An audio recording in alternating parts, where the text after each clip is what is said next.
Ce n'est pas mon genre d'avoir un discours contre l'école. Pour moi, l'école a un rôle très important dans l'instruction et pour avoir des bases, des fondamentaux et apprendre à apprendre.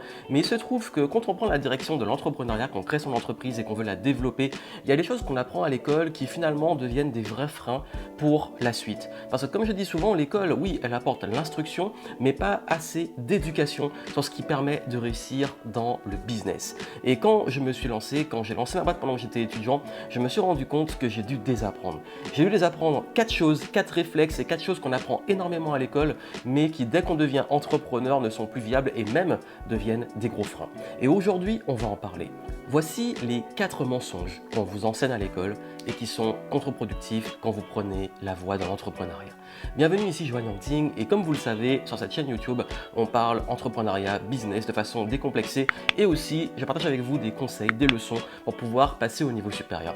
Et ça fait maintenant plus de 10 ans que j'accompagne des clients pour les aider à développer leur entreprise et très souvent quand je les forme, quand je les accompagne, je me rends compte qu'il y a encore des vieux réflexes qui sont enseignés à l'école et qui les empêchent justement d'avancer. Ce sont des croyances, des habitudes, des fonctionnements, des façons de faire qui font que finalement, si on prend la voie de l'entrepreneuriat où on crée son entreprise, on doit faire preuve de persévérance, de gestion de l'argent, de rapport avec son audience, son public, ses clients, de devoir convaincre, de devoir vendre, ça devient vite un handicap. Et ces 4 problématiques, les voici.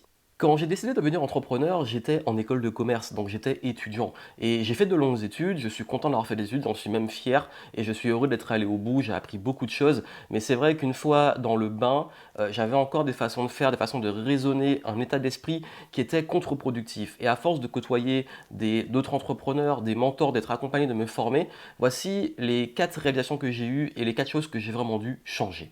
La première est basée sur le fonctionnement même de l'école. Ça veut dire qu'il faut déjà tout savoir avant d'implémenter. Il faut apprendre et ensuite on fait. Ça veut dire qu'on ne peut faire que si on a toutes les informations. Si on a appris les formules en mathématiques, si on a appris le cours, et on peut appliquer que si on est sûr d'avoir bien appris sa leçon. On est testé lors des devoirs, lors des partiels, lors des examens, lors des concours. Bref, tout ce qui est fait pour se dire il y a une échéance et j'apprends pour cette échéance. C'est une bonne chose, il faut bien tester les gens et savoir s'ils ont validé les connaissances. Sauf que dans le business, c'est pas comme ça que ça marche. Dans le business, on apprend sur le tas. Il faut accepter de se lancer sans avoir les informations, d'avoir le minimum juste pour passer une étape et ensuite on apprend sur le tas. Quand vous voulez faire une étude de marché, vous vous rendez compte que vous n'avez pas toutes les réponses et vous devez aller justement faire l'étude de marché, rencontrer les prospects, avoir les premiers clients et apprendre avec ça pour pouvoir ensuite améliorer votre offre, votre produit ou service ou alors carrément changer complètement parce que vous aviez une idée et finalement le marché on a décidé autrement. De même, on pense souvent que quand on veut faire de l'administratif, il faut qu'on ait toutes les réponses, qu'on ait le statut, etc. Alors qu'il faut d'abord travailler sur le projet d'entreprise, savoir un petit peu justement dans quel domaine on va être, quelle clientèle on va toucher, quel type d'activité, pour ensuite aller faire les statuts, pour ensuite revenir pour valider. Enfin, toutes les choses se font au fur et à mesure et parfois on se dit mais oui, mais s'il faut que j'aille à la banque, il faut que j'ai les statuts, finalement il faut que j'ai les projets de statut et ensuite je vais à la banque et ensuite j'y retourne. Bref, il y a toujours ce truc-là. Je sais que ça fait peur parce qu'on a l'habitude de se dire, moi, quand je fais quelque chose, je suis censé le savoir avant de le faire. Pourtant, vous savez que dans la vie, on doit souvent apprendre sur le tas. Et dans le business, c'est exactement pareil.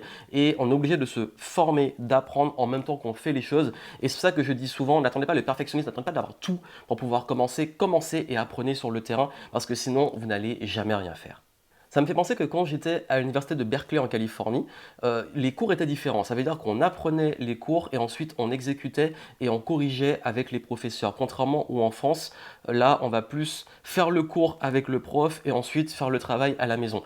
Donc je trouvais ça intéressant parce que ça nous amenait justement à arriver sur le cours avec déjà une partie des connaissances, les approfondir, poser les questions, les implémenter et enrichir les connaissances en même temps. Donc du coup, on pouvait apprendre de son côté et ensuite aller plus loin sur le terrain. Et je trouvais ça un petit peu mieux et peut-être plus dans l'esprit entrepreneur où parfois on va prendre quelques petites infos ou essayer d'avoir un max d'infos, ensuite faire les choses, mais en même temps qu'on les fait, on va pousser la connaissance, l'apprentissage, implémenter et apprendre sur le terrain. Et je trouve ça extrêmement efficace. Deuxième chose qu'il faut désapprendre et qu'on apprend trop à l'école, c'est ne pas échouer. Oui, si tu as un 0, c'est que tu as été mauvais, c'est pas bien. Si tu as des mauvaises notes, c'est pas bien. Et c'est vrai qu'on est jugé que sur des notes. Voilà, c'est fait comme ça. Si tu as une bonne note, c'est que tu as bien compris la méthode ou appris ta leçon, bref, tu as bien fait ton travail. Il se trouve que dans le business, Ben, tu peux avoir très bien fait ton travail, tu peux t'être appliqué, tu peux avoir travaillé pendant de très longues heures et te planter et faire zéro. Oui, mais ça va être en zéro de chiffre d'affaires. Ça peut même être du négatif si tu as investi. Et le truc, c'est que tu te dis, si j'ai échoué, qu'est-ce qui se passe? C'est fini, je suis nul. Non, en fait, l'échec t'apprend. Et quand on apprend, qu'on a testé quelque chose, qu'on a échoué, on va essayer de nouveau. On va changer quelque chose, se remettre en question, réajuster, apprendre de l'échec. Et à l'école, on est très basé sur les notes, les scores. Dans le business, c'est plus complexe. Il n'y a pas que les notes. Il y a également plein de données qui sont beaucoup plus qualitatives, mais qui font aussi une grande différence. Ça veut dire qu'on peut avoir des zéros pendant très longtemps, et d'un coup, on va avoir une super note, mais ça ne va pas être une moyenne. C'est que ça va aller de façon exponentielle. Là où on raisonne en termes de il faut juste que j'ai une bonne note. Donc là, la grande leçon derrière, c'est de ne pas chercher justement à ne pas échouer ou à avoir tout le temps des bonnes notes. C'est la grande pratique de ce qu'on appelle le test and learn. Tester et apprendre, tester et apprendre.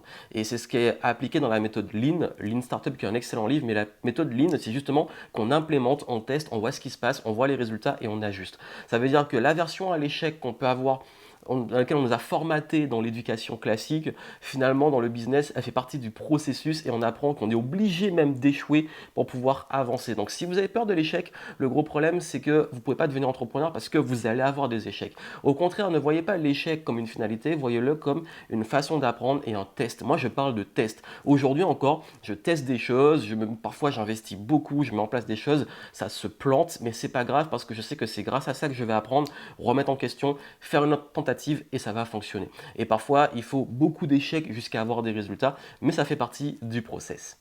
Troisième mauvaise leçon, ne pas copier. Alors oui, sur ça, je vais être beaucoup plus nuancé. C'est vrai qu'à l'école, si tu copies sur le voisin ou si on s'entraide, c'est pas bien vu. Mais dans le business, parfois, il faut aussi ne pas chercher à réinventer la roue. Alors attention, je ne suis pas pour la copie dans le sens le plagiat. Et d'ailleurs, je déteste ça et j'ai moi-même beaucoup de personnes qui copient mes contenus. Depuis des années, j'écris des articles et tout, j'en ai qui m'ont plagié mes contenus, mes articles, mes programmes, etc. C'est pas grave. S'ils copient, ça veut dire qu'ils sont derrière. Moi, je continue d'être créatif, d'avancer. J'ai pas le temps de m'occuper de tout ça. Mais il est vrai qu'il y a plein de choses sur lesquelles on peut juste copier. On peut copier des process, on peut copier des systèmes qu'on peut mettre en place pour ne pas avoir à se prendre la tête. On peut copier des bouts de code, on peut copier des scripts.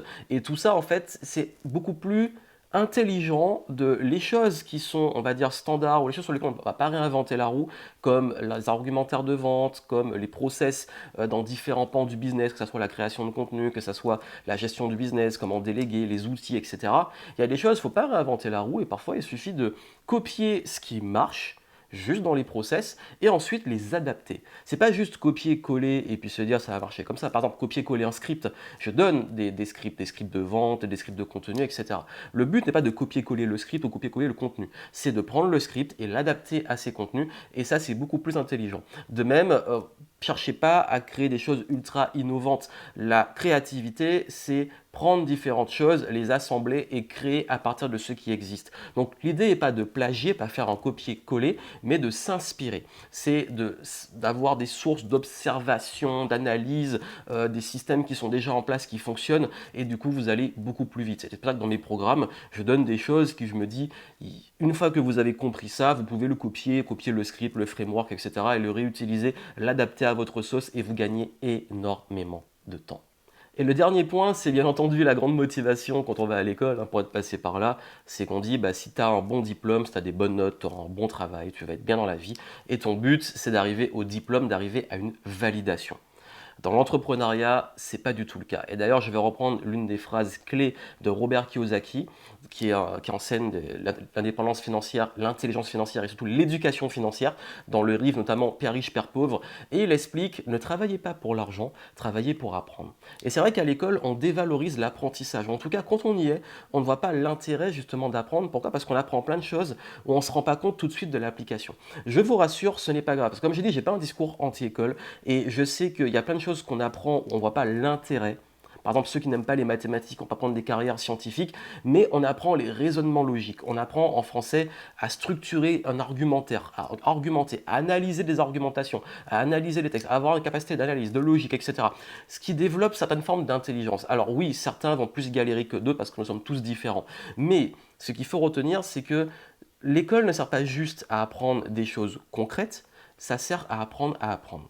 Et dans le business, moi ce que j'aime, c'est de voir que justement, aujourd'hui, je suis content d'apprendre plein de choses, même sur les choses qui n'ont rien à voir avec le business, que je suis extrêmement curieux. Et plus j'apprends, plus je m'enrichis et plus j'avance. Et j'apprends pas juste pour avoir un diplôme, j'apprends pas juste pour qu'on me donne un certificat, j'apprends pour moi. Parce que je sais que si je remplis mon cerveau, je vais remplir mon portefeuille.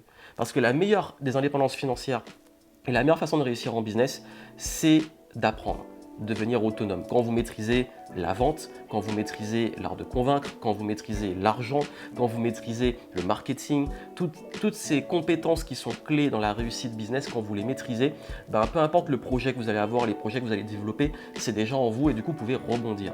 L'argent, vous pouvez le perdre, en gagner, etc. Mais quoi qu'il arrive, vos compétences seront toujours là. Donc revaloriser l'apprentissage et comprendre que votre objectif d'apprendre, c'est pas juste d'apprendre pour un projet, d'apprendre pour un résultat, d'apprendre pour un diplôme, d'apprendre pour être certifié. Apprenez avant tout pour vous et pour utiliser l'apprentissage pour pouvoir l'implémenter dans votre vie et dans votre business. Et d'ailleurs, sur cette chaîne YouTube, justement, mon but est de vous transmettre des leçons, de l'apprentissage, une vision un peu différente aussi de ce qu'on peut voir. Et si ce n'est pas encore le cas, abonnez-vous si vous aimez ces conseils et que vous voulez en avoir plus. Je publie des vidéos régulièrement. Mais surtout, retenez une chose, et là, ça va vraiment être ultra important, c'est que je ne suis pas contre l'école et je ne suis pas du discours l'école ne sert à rien, au contraire, je pense que c'est une bonne chose, on a la chance d'être en tout cas en Europe, dans des pays où on a accès à l'éducation qui n'est pas entièrement gratuite, puisque le système fait qu'à un moment de notre vie nous allons financer cette éducation, c'est pas juste l'État, c'est bref, je ne vais pas vous faire un cours sur comment ça fonctionne sur le système, mais pour connaître des personnes dans d'autres pays où l'accès à l'éducation est extrêmement cher, où ils n'ont pas tous accès à ça et tout, je sais qu'on a un avantage et qu'on peut en tirer profit, donc il y a des bonnes choses à l'école, sur l'instruction, sur les matières, sur la possibilité aussi de vous ouvrir un champ des possibles énorme, mais ça ne suffit pas. Encore une fois, c'est pour ça qu'on dit que faire des études ou pas, ça ne change rien parce que c'est avant tout vous, votre état d'esprit. Et ce que j'ai dit, ça veut dire votre capacité à apprendre sur le tas, quel que soit dans votre vie, pas forcément à l'école, mais dans vos projets. Si les études, c'est pas votre truc, apprendre sur le tas dans un projet, ça va être ultra important. De même que ça va être important d'apprendre aussi à gérer l'échec. Ça va être important de s'inspirer, de rester créatif, d'innover, de se remettre en question, de rester en mouvement. Et puis surtout, et très important, de travailler pour apprendre et pas uniquement pour des résultats, pour un diplôme ou autre, ou pour faire plaisir aux autres. Et je discutais avec un ami il n'y a pas longtemps et j'étais persuadé d'une chose, c'est que j'ai l'impression vraiment que dans la vie, on commence à dépérir, à perdre le sens et surtout à prendre un vrai coup de vieux et à sentir qu'on avance beaucoup moins dans la vie dès lors qu'on arrête d'apprendre. Et pour moi, apprendre, c'est toute sa vie. Et je vais finir par une phrase de Gandhi qui disait « Vivez comme si vous deviez mourir demain, apprenez comme si vous deviez vivre pour toujours ». Plein de succès à vous, à très bientôt.